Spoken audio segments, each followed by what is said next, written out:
మనం చూసాం. మునపటి ట్రంప్ లాగా లేరు. ముందు నుంచి ట్రంప్ కొంత స్పెషలైజ్గానే ఉన్నారు, కొంత డిఫరెంట్గానే ఉన్నారు. కానీ ఆ డిఫరెన్స్ ఇంకా ఎక్కువ కనిపిస్తుంది ఈసారి. అంటే ఎట్టి పరిస్థితుల్లో అమెరికా ఫస్ట్ అంటాం కానీ, అమెరికా గెయిన్ ఎగైన్ అంటాం కానీ, మొదటి రోజే 100 ఎగ్జిక్యూటివ్ ఆర్డర్స్పై సంతకాలు చేయటం కానీ, బైడెన్ నిర్ణయాలన్నింటినీ రద్దు చేస్తూ ఒక ప్రకటన చేయటం కానీ, ఇవన్నీ చూస్తే మీకు ఏమనిపిస్తోంది? నిన్న తొలి రోజు ప్రసంగం కానీ, ఆయన ఆహాభావాలు కానీ చూస్తున్నప్పుడు ఇక నుంచి ట్రంప్ పరిపాలన ఎలా ఉండబోతుందంటే మీ అంచనా ఏంటి? అంటే ట్రంప్ 2.0 ఏదైతే ఉందో అది ట్రంప్ 1.0కి చాలా తేడా ఉంటుంది. ఈ ట్రంప్ 1.0లో ఏమిటంటే అతను ఎటు మాట్లాడతాడో, ఏం చేస్తాడో ఏదో తెలియదు. ఒకటి మాట్లాడతాడు, ఒకటి చేస్తాడు. ఈ ట్రంప్ 2.0లో ఏమైందంటే ఆయనకి ఒక ఫుల్ ఫ్లెజ్డ్ మ్యాండేట్ వచ్చింది. ఆయనే చెప్పాడు నిన్న, ఏది నేను మామూలుగా గెలవడం కాదు, నేను పాపులర్ ఓట్లో నాకు మెజారిటీ వచ్చింది. అది కాకుండా 7 స్వింగ్ స్టేట్స్ ఏవైతే ఉన్నాయో ఆ 7 స్వింగ్ స్టేట్స్ లో కూడా నేనే గెలిచాను అన్నాడు. సో దాంట్లో ఏంటంటే టోటల్ మెజారిటీ ఉంది ట్రంప్కి ఈసారి.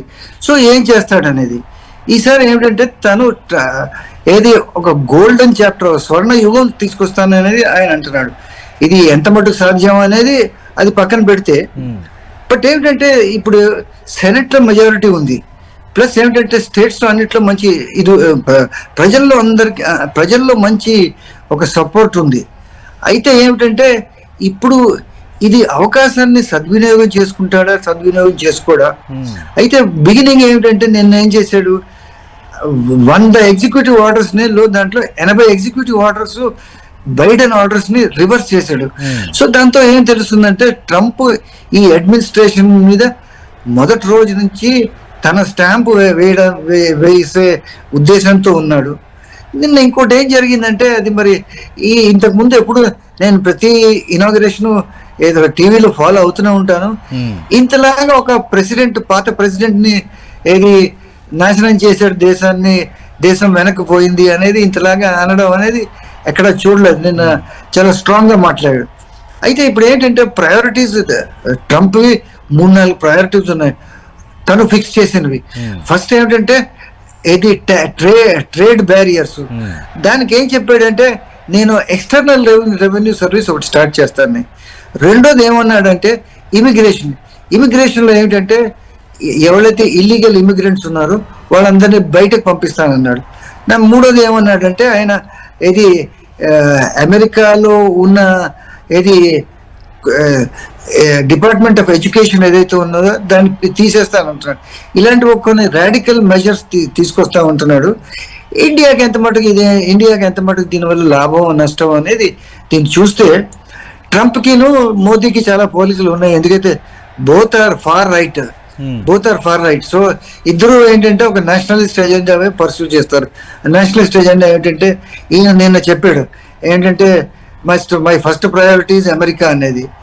ఇక్కడ కూడా మోదీ కూడా అదే చెప్తాడు, ఇది made in Bharat, make in Bharat అనేది ఏంది స్లోగన్ అది. సో ఇద్దరికి ఏంటంటే చాలా పోలికలు ఉన్నాయి. వీళ్ళిద్దరూ ఏంటంటే స్ట్రాటజిక్ గా ఎట్లా కలుస్తారో అనేది ముందు తెలుస్తుంది.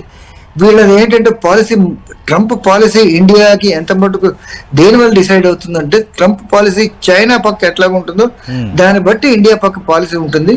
మనకు ఒక శుభ సూచకం ఏంటంటే నిన్న కొన్ని వార్తలు వచ్చాయి. ఏంటంటే ట్రంప్ ఫస్ట్ విజిట్ ఏప్రిల్లో చైనాకు ఉంటుంది, సెకండ్ విజిట్ ఇండియాకు ఉంటుంది అనేది. ఒకవేళ ఇదే నిజమైతే ఇండియాకు ఒక మెయిన్ అడ్వాంటేజ్ ఉంటుంది. సో ఇండియా ఏమిటంటే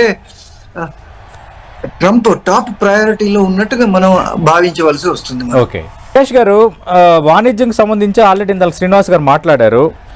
స్పెసిఫిక్గా 2019లో భారత్కు ప్రాధాన్య వాణిజ్య హోదాను అమెరికా తొలగించింది. ఇప్పుడేమో క్లియర్గా America first, America gain again అని ట్రంప్ చెప్తున్న మాటలు రెండోది.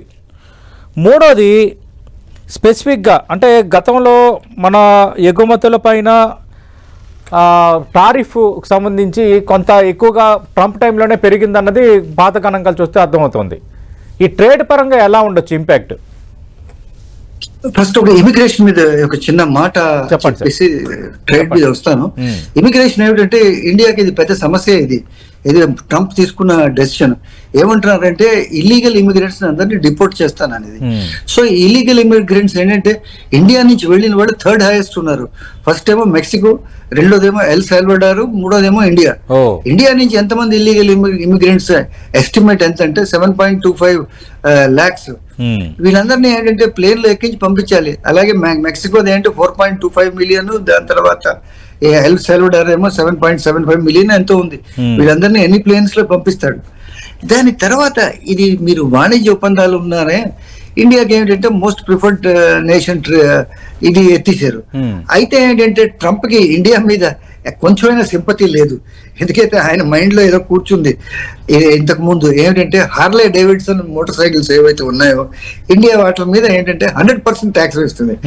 ఏమంటాడంటే ఆయన ఎక్కడ ప్రపంచంలో ఈ 100% ఇంపోర్ట్ డ్యూటీ ఎక్కడ లేదు, ఇండియా చాలా అన్యాయం చేస్తున్నది అనేది. అయితే ఏమిటంటే ఆయన ఈ టారిఫ్స్ లో మాత్రం ఎక్కడైనా తగ్గుతాడు అనేది నేనేమైతే అనుకోను. ఎందుకైతే ఆయన ఇప్పటికే ఏమంటారంటే వాళ్ళ ఎలైజ్, నేటో ఎలైజ్, యూరోపియన్ ఎలైజ్ వీళ్ళందరూ ఆల్రెడీ వాళ్ళు ఏమిటంటే అమెరికా మీద బతుకుతున్నారు, నేటో కంట్రిబ్యూట్ చేయటం లేదు. వాళ్ళు అసలు they have become sort of lychees owners అన్నది ఆయన ఒక భావన. అలాంటిది ఇండియాకి ఏదైనా ట్రేడ్ లో ఏదైనా కన్సెషన్స్ ఇస్తాడు అనేది నేను అనుకోవడం కష్టం. అయితే ఇండియాకి ఏమిటంటే ఒకవేళ ఏదైనా లాభం రావాలంటే అమెరికన్ ఇండస్ట్రీ, చైనాలో చాలా మటుకు ఉంది అమెరికన్ ఇండస్ట్రీ. ఎందుకంటే చైనాలో అమెరికా కన్నా లేబర్ చీప్, ఇండియా కన్నా కాస్ట్లీ. సో అమెరికన్ ఇండస్ట్రీ చాలా పెద్ద పెద్ద ఇండస్ట్రీస్ ఉన్నాయి. ఇన్ఫాక్ట్ అమెరికాలో ఇవి కూడా ఉన్నాయి, ఇది న్యూక్లియర్ రియాక్టర్స్ కూడా American companies, general electric, general Motors, వీళ్ళందరూ హెవీ మెషినరీ కూడా చైనాలో తయారవుతున్నాయి. ఐఫోన్స్ అంతా చైనాలోనే తయారవుతాయి. సో అదేదైనా ఏంటంటే చైనా మీద ఏదైనా ట్రేడ్ బ్యారియర్స్ పెట్టి వీళ్ళు ఇండియాకి తన ఇండస్ట్రీని షిఫ్ట్ చేస్తే ఏదైనా ఉపయోగం ఉంటుంది. కానీ ఇండియా నుంచి ఏవైతే ఇంపోర్ట్స్ అవుతాయో ఏది టెక్స్టైల్స్, దాని తర్వాత కొన్ని ఏది స్పైసెస్, ఇలాంటి వాళ్ళ మీద మాత్రం మనం అమెరికా నుంచి ఎలాంటి మనం ఇది అక్కర్లేదు, ఎందుకైతే ఎక్స్పెక్ట్ చేయక్కర్లేదు. అటుపక్క నుంచి వచ్చింది కూడా మనం ఏమైనా మనం అమెరికా మనకి ఏదైనా ఇలాంటి విషయంలో ఏం సహాయం చేస్తుంది అనేది మనం ఎలాంటి ఆశలు పెట్టుకోకూడదు. నిన్న స్పీచ్ లో చాలా స్పష్టంగా చెప్పాడు. నిన్న స్పీచ్ లో కాకుండా ఫస్ట్ టర్మ్ లో కూడా ప్రతి వాళ్ళు ఏంటంటే అమెరికా పెద్ద దేశం కనుక మన దగ్గర నుంచి ఎలాగా ఇప్పుడు ఏంటంటే ట్రేడ్ లో ఒక పాలసీ పెట్టుకున్నానండి. We will import what America needs, we will export what that country needs, and we will see that what we import is only what America needs and not what the other country needs. ఆ policy మన అడ్డదినంగా అవతల వాడు export చేస్తున్నాడు కనుక మనం తీసుకునేదానికి కాదు, మనకి గట్టిగా అవసరం ఉంది అనేది ఉంటేనే మనం తీసుకుందాం అనేది అదొక పాలసీ ఉంది. సో ట్రేడ్ బ్యారియర్స్ అయితే ఇండియా డెఫినెట్లీ ఎక్స్పెక్ట్ చేయొచ్చు. టారిఫ్స్ కూడా ఇంపోర్ట్ టారిఫ్స్ బాగా పెంచుతాడు. దాంట్లో నిన్న బాగానే హింట్ ఇచ్చాడు, ఇంతకు ముందు కూడా హింట్ ఇస్తూ పోయాడు తన ఎలక్షన్ క్యాంపెయిన్ లో. సో ఎలాంటి మనం అమెరికా దగ్గర ఇలాంటి సహాయం మన జీడిపి పై దాని ఎఫెక్ట్ ఉంటుందా నాగేష్ గారు? జీడిపి మీద ఎఫెక్ట్ ఉండకపోవచ్చు, ఎందుకంటే మనకి ఫస్ట్ బిగ్గెస్ట్ ట్రేడింగ్ పార్ట్నర్ మనకి ఏంటంటే చైనా, అమెరికా కాదు. సో మన ఎక్స్పోర్ట్స్ ఏంటంటే మెయిన్ గా మనకి ఫస్ట్ బిగ్గెస్ట్ ట్రేడింగ్ పార్ట్నర్ అనేది చైనా. అయితే చైనాకి ఏంటంటే మనం అక్కడి నుంచి ఇంపోర్ట్ చేసుకుంటాం, సరే అది వేరే సంగతి. బట్ నేను అనుకోవడం జీడిపి మీద చాలా మినిమల్, బికాస్ ఇండియా నుంచి ఎక్స్పోర్ట్స్ చాలా తక్కువ. దీనివల్ల నేను అనుకోవడం జీడిపి మీద ఎలాంటి ప్రభావం ఏమీ ఉండదు దీనివల్ల. Okay, right. నగేష్ గారు, చైనా విషయంలో ఇందాక మీరు కూడా మాట్లాడారు, అంటే చైనా విషయంలో పాకిస్తాన్ విషయంలో ట్రంప్ ఎలా ఉండొచ్చు అంటే నిన్నటి ఆయన వ్యాఖ్యలు చూసేటప్పుడు అంతకుముందు చైనాకు సంబంధించి కొన్ని వ్యతిరేక వ్యాఖ్యలు చేసిన ట్రంప్ కరెక్ట్గా బాధ్యతలు స్వీకరించడానికి 24 గంటల ముందు చైనా అధ్యక్షుడితో సంభాషించారు. వాణిజ్యపరమైన అంశాలు మాట్లాడుకున్నాం, సహకారం అనేది చాలా కీలకం అన్న వ్యాఖ్యలు కూడా ఆయన చేశారు. అంటే ఇప్పుడు ట్రంప్ రెండో టర్మ్ లోని ఇప్పుడు జనరల్ గా ఏంటంటే ఈ చిన్న చిన్న దేశాలు తప్పితే ఇది మెక్సికో అంటే చిన్న చిన్న దేశాలు కాదు, అవి అంటే అంత స్ట్రాంగ్ దేశాలు కాదు. కెనడా తప్పితే ఎవరిని ఎక్కడ రాంగ్ సైడ్ లో రబ్ చేయడానికి సిద్ధంగా లేడు. ఎందుకైతే నేను రష్యా గురించి కూడా మంచి మాటలు మాట్లాడాడు, మూడో ప్రపంచ యుద్ధానికి ఎక్కడికా నేను సిద్ధంగా కానన్నాడు. చైనా కూడా వెళ్తాడనేది ఫస్ట్ విజిట్ సంకేతాలు వస్తున్నాయి. అయితే యూరప్ గురించి కొంచెం అతను కొంచెం సినికల్ గా ఉన్నాడు. అయితే ఏమిటంటే చైనా ఇప్పుడు రష్యా అమెరికా ఎంత కాదన్నా కూడా చైనా కావాల్సిందే, ఎందుకైతే చైనా ఇది ప్రొడక్షన్ హబ్. సో ఏమిటంటే ఏమిటంటే China is also the second largest army, second most powerful army. In fact వాళ్ళ నేవీ ఏదైతే ఉందో most powerful navy in the world. Chinese people's Republic army is the biggest in the world. So definitely ఒక అమెరికాకు ఒక threat ఉంది. అయితే India ఎక్కడ figure అవుతుందంటే ఈ క్వాడ్ లోని. ఈ క్వాడ్ ఏంటంటే అమెరికా, ఇండియా, ఆస్ట్రేలియా, జపాన్. ఈ క్వాడ్ ని ఎంత మటుకు ఇంకా ప్రోత్సహించాడో చూడాలి ఇది. ఎందుకైతే ఈ క్వాడ్ అనేది డెఫినెట్లీ ఒక చైనాకు ఒక ఇరిటెంట్, బట్ ఇరిటెంట్ కూడా కావాలి. ఎందుకంటే చైనా తైవాన్ ప్రతిరోజు ఏదో ఒక ఇరిటేషన్ చేస్తున్నది. వాళ్ళ ప్లేన్లో వాళ్ళ టెరిటోరియల్ వాటర్స్ నుంచి, వాళ్ళ టెరిటరీ నుంచి ఫ్లై అవ్వడం కానీ, లేకపోతే వాళ్ళ షిప్పులు వాళ్ళ టెరిటోరియల్ వాటర్స్ నుంచి కావాలి కానీ. సో అమెరికాకు కూడా ఏదైనా లివరేజ్ ఉండాలి.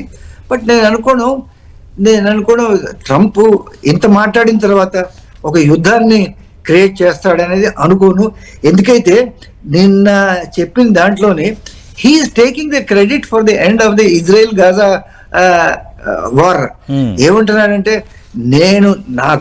నా ప్రభుత్వం వచ్చింది కనుక వీళ్ళిద్దరూ భయపడ్డారు, ఎందుకంటే నేను బెదిరించాను, అందుకు ఈ వార్ ఎండ్ అయింది కానీ ఇంకేం కారణం కాదనేది ఆయన చెప్పుకుంటున్నాడు. సో అలాంటి చెప్పుకున్న మనిషి కొత్త యుద్ధాల్లో ఆయన చేయదూరుస్తే ఆయనకి మంచిది కాదు, అది ఆయన ఇమేజ్ కి మంచిది కాదు. అండ్ అమెరికన్స్ కూడా విసుగుపోయారు ఇలాంటి యుద్ధాల్లో, ఎస్పెషలీ ఆఫ్ఘన్ వార్ లోని. అమెరికన్స్ అంతకుముందు వియట్నాం వార్ అయింది, మన ఆఫ్ఘన్ వార్. ఫస్ట్ టర్మ్ లో ఎలాంటి యుద్ధాలకి ఆయన ఉపక్రమించలేదు కదా. అదే ఇప్పుడు కూడా అదే మాట చెప్తున్నాడు, మూడో ప్రపంచ యుద్ధం రాకుండా అడ్డుకుంటా అంటున్నాడు. మరి మీ అంచనా ఏంటి సార్, రష్యా యుక్రెయిన్ యుద్ధాన్ని ఆపుతాడా ట్రంప్? డెఫినెట్ గా ఒక గట్టిగా ప్రయత్నం చేస్తాడు. ఎందుకైతే ఇప్పుడు బిలియన్స్ ఆఫ్ డాలర్స్ వీళ్ళకి అమెరికా ఆయుధాలు ఇస్తున్నది. ఇది ఎందుకు, దానివల్ల అమెరికాకి ఏం లాభం వస్తున్నది? ఇప్పుడు యుక్రెయిన్ చూస్తే నేటో మెంబర్ కూడా కాదు. అదేమిటంటే వేరే నేటో, ఇప్పుడు రష్యా ఒకవేళ యుక్రెయిన్ లో టెరిటరీ గెయిన్ చేసింది అనుకోండి, ఇంకా టెరిటరీ ఆల్రెడీ క్రైమియా అవన్నీ వాళ్ళ చేతిలో ఉన్నాయి, ఇంకా టెరిటరీ గెయిన్ చేస్తే ఏమవుతుంది? వాళ్ళ నేటో దేశాలు ఏవైతే యుక్రెయిన్ బార్డర్ లో ఉన్నాయో వాళ్ళకి నష్టం వస్తుంది. సో నేటో వాళ్ళు ఏమిటంటే ఈయన ఏడుపు ఏమిటంటే, first thing NATO partners Ukraine లో కానీ నేటోలో కానీ ఇనఫ్ ఫండ్స్ వాళ్ళు కంట్రిబ్యూట్ చేయట్లేదు, అంతా మేమే ఇస్తున్నాము. సో వాళ్ళు కంట్రిబ్యూట్ చేస్తే కానీ లాభం లేదనేది ఈయన. అందుకు ఈయన అసలు ఇంకో యుద్ధం వస్తే నష్టం అమెరికాకే, వాళ్ళ ఫండ్స్ పోతాయి. ఈయన ఇప్పుడు ఏమంటున్నాడు, మేక్ అమెరికా గ్రేట్ అగైన్ అంటే ఇప్పుడు ఆయన ఫ్యూల్ ధరలు తగ్గిస్తామంటున్నాడు. ఏది దాని తర్వాత బ్యాటరీ కార్స్ తీసేస్తామంటాడు. వీటికి అన్నిటికీ డబ్బులు ఎక్కడి నుంచి వస్తాయి? యుద్ధాలు కూడా చేస్తే ఇంకెక్కడి నుంచి వస్తాయి? నేను అనుకోవడం ట్రంప్ ఇంకా యుద్ధాలని అవాయిడ్ చేయడానికే ప్రయత్నం చేస్తాడు. ఈయన ఏదో విధంగా పుతిన్ కూడా ఇవాళ కొన్ని మంచి మాటలు అన్నాడు. ఏమిటంటే మేము we are ready for talks with America అనేది ఇవాళ ఫ్రంట్ పేజ్ న్యూస్ అది. సో అదే జరిగితే నేను అనుకోండి యుక్రెయిన్ కి ఏదో ఒక ముగింపు వస్తుంది, especially in light of the Israel Gaza cease fire.